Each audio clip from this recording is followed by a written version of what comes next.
Hello everyone, আজকে সকালটা শুরু করছি আমার বাড়ির ব্যালকনির এই সুন্দর গাছগুলোর সাথে সাথে নিয়ে নিয়েছি এক গ্লাস জিরা ওয়াটার, যেটা আমি প্রত্যেকদিন সকালবেলা এমটি স্টমাক খাই। অফিসে যাওয়ার আগে প্রতিদিন মোটামুটি আমি ভাত, ডিম সেদ্ধ, আলু সেদ্ধ এগুলোই খেয়ে যাই, তো আজকেও তার ব্যতিক্রম হয়নি। কাজের চাপ খুব বেশি না থাকায় খাত্রকে খিলাড়ি দেখতে দেখতে মিড মর্নিং স্ন্যাক্সটা নিয়ে নিলাম। তারপরে খেয়ে নিলাম আলুর পরোটা, যেটা বাড়ির থেকে বানিয়ে এনেছিলাম। বর্তমান পরিস্থিতি নিয়ে নতুন কিছু বলার নেই, আমরা সবাই সুবিচারের আশায় দিন গুনছি। অফিস থেকে বেরিয়ে বাড়ি ফেরার পথে আজকে এই থালাটা কিনলাম। এখানে বেশ লিমিটেড খাবার নেওয়া যায়, যেটা আমার ডায়েটে অনেক সুবিধা করে দেবে। আজকে মা বাড়িতে বানিয়েছিল ফ্রাইড রাইস, একটা মিক্স তরকারি, ডিমের কারি, আর তার সাথে নিয়েছিলাম একটু রায়তা।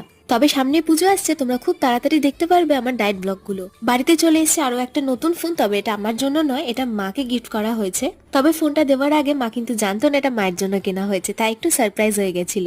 রাতের ডিনারটা সেরলাম আগের দিনের পনির পিৎজা দিয়ে। এই ছিল আজকের ভিডিও। ভালো লাগলো অবশ্যই একটা লাইক করে দিও, চ্যানেলটা সাবস্ক্রাইব